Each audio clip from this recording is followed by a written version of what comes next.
Welcome Taurus, your in-depth monthly forecast for December 2025. If you order your year 2025 personal horoscope forecast, you also get your life roadmap report 30% off, but also my free gift of your zodiac general, love, Chinese and Indian forecast for the coming year. Please see the link below for more. The personal forecast is totally unique to each person it's produced for and will give you Syrian insights for the next year. You'll get the rest of 24 free. On the screen now, I'm showing the event chart right at the start of the month. We always need to be mindful of the luminaries, and of course they're coming into contact beautifully on the first day because December sees a black moon. So 2 new moons, the 1st and the 30th. The first for you, very much about deep transformations. The 8th house is about where we're most devoted, most invested.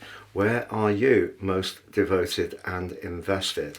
Well, the intriguing thing is that your ruler Venus is forging a superb link with Uranus in your sign through the first week of this month. So Venus is in a part of your situation, your sister Earth sign of Capricorn, which is very much about being enterprising, but also is a truth seeker. So if there is a deep relationship you're in, but you're not quite sure of what the land is or how the land is lying, I feel Venus in that angle to Uranus gives you a big desire to tease out what the reality is, because Uranus has been giving you a lot of push to demonstrate your individuality since March 2019 full time, and that angle to Venus just suggests that you need a relationship to feel alive. It needs to feel meaningful. It needs to have an essential truth for you to be invested and devoted in it. So if you are in a romantic tie, which does feel a bit stale, one of the big questions that you're asked this month is this really viably for your long term? Why is that? Well, it's because of the activity in House 11, Saturn, but also Neptune. Now, Neptune is going to be going direct on the 7th of this month after retracing his steps since the 2nd of July. It's a long old time that you may have felt a little bit of confusion about what you want from your future, but also Saturn going through its long retrograde of 5 months, but it's also asking you some searching questions about some of your connections, friendships and alliances, but also what you want from your future. So this new moon right at the start of the month can regenerate an area that's working well, because the 8th house is where we're all in, but it also can see enough energy there to see you considering bailing out if you don't feel that your commitment, your dedication is being shared and celebrated by the other side. So the problem with 8th house energy, it's very, very complex. For example, you could have a great sexual relationship with someone, but feel you got very little in common, or perhaps they're not very nurturing emotionally. Then again, you could have a really good business connection with someone and in an entrepreneurial sense work well together, but then in another way actually find their personality more challenging. Also, the 8th house can be where we're marshalling our long-term financial planning. So again, you can't be too idealistic, and that's really what Saturn's asking you to consider in the early part of this month. Are you being too idealistic? So the new moon can be where we set our intentions. So if there is someone you do want to get closer to, move in with, perhaps there is someone on your horizon that you're really drawn to in a mesmeric way, this new moon could bring them into your world over the following month, if that's what you want and if that's what's really right for you.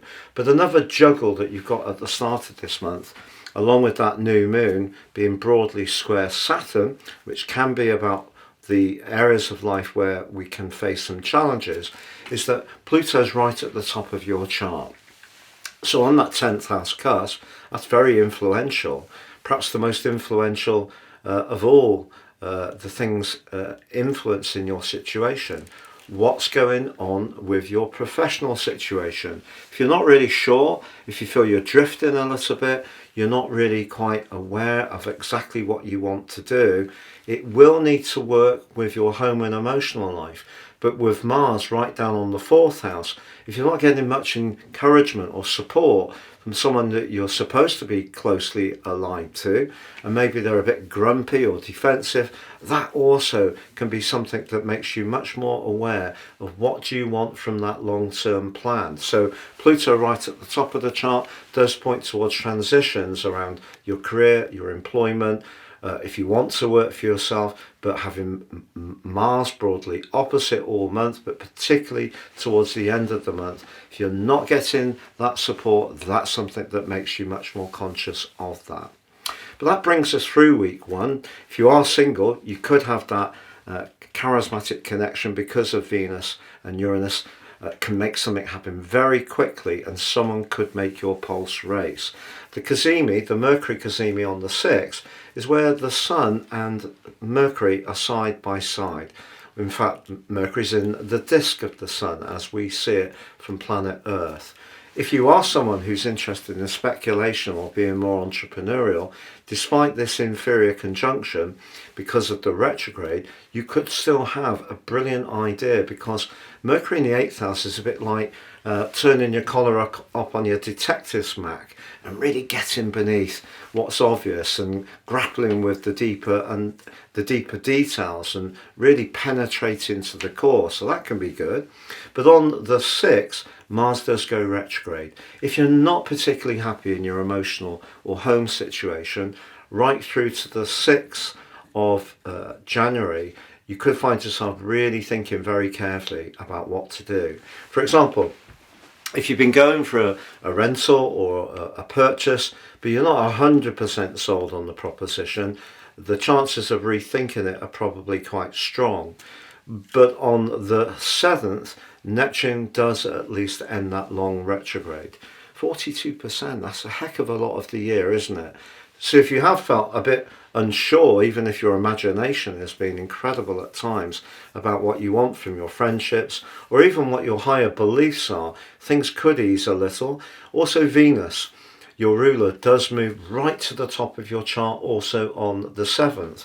It could be a case of who as much as what you know when it comes to your career. Someone could put a good word in for you, or it could be a mutual connection, or if you are someone who's very artistic, which is often the case with Taurus people, if you do want to showcase those talents to a wider audience, Venus applying to Pluto will give you a fantastic opportunity from the 5th through to the 10th.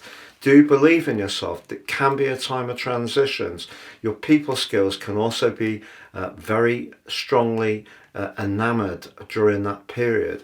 But from the 10th to the 15th, Venus does go opposite Mars. Venus in the 10th house can see you much more mindful of your desire to manifest your individual talent professionally. Again, are you getting that lack of support? If that's flagged up, that feeds back into that new moon at the start of the month, squared off by Saturn in your 11th house of the long term. The full moon on the 15th, however, is in the sign of Gemini, which for you is the 2nd house, everyday money. The opposite side of the heavens, Mercury goes direct, but we do have the Sun squaring up with Neptune and feeding into this full moon. You can't possibly choose an option around your future where you haven't really factored in some hard and fast figures, because if you do, if you just go with it on your sixth sense, you might actually end up a little bit disappointed. So crucial to be very realistic about resources, whether it's borrowing or loaning money to somebody else. Proceed with a great deal of caution. It will be difficult to get all the information. The 21st, however, could give you a big push towards some kind of escapism. It's the winter solstice and the Sun moves into your sister Earth sign of Capricorn. But it does forge a T-square to the nodal axis. If you are wanting to get away from it all, there could be some kind of deeper psychological reason. But that's probably true for most of us most of the time. But some kind of travel, dramatic change in your life can come in, not just in the following month, but over the following 13 weeks through the fourth of the cardinal quadrants, which takes us through to the vernal equinox. Take this seriously, because this is really asking you, do you need to be a bit more daring in order to get your objectives really fulfilled? The 29th sees Chiron go direct. If you have been struggling with your inner world, your psychological, if you felt a bit low and a bit hard on yourself in terms of your self-worth, Chiron going direct will help. But the chances are, with Chiron in the 12th house, you've been really supporting someone or somewhere along the way since Chiron's been in Aries, and your compassion has been appreciated to a degree, but has the other people, or have the other people had enough space to be so attuned to your needs? That's the big thing of Chiron in house 12. The new moon, however, the black moon on the 30th in Capricorn, really gives you a lot of impulse and momentum if you do want to break free. But just be aware that on Christmas Eve, Jupiter in your sector of everyday resources does square up with Saturn in that long-term part of your situation. So that needs to be realistic, very, very strongly highlighted. If you go back to the 12th of August, of an energy where Jupiter wants you to go and Saturn is saying no. So if your values don't align with someone you're closely connected to, friendship, business associate, employer, or a partner, that can show up on Christmas Eve. What a time. But that means, because of all this energy gushing in through the black moon on the 30th, that if you do feel a change of scene would be good for you, you could be jetting off somewhere with a good friend just to have some peace and tranquility and to take some time out. If you're not able to do something long haul, you may want to do something more rugged. Go out walking, travel off somewhere to see in the new year that gives you a chance to refresh your senses. But Mars is in an opposition with Pluto as this month draws to a close within 3 degrees.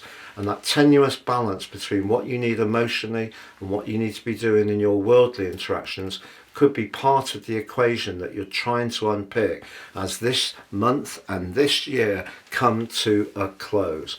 I hope you have a great December. I do Happy New Year, but do check out your year 2025 deep dive video by clicking on the link beneath this one.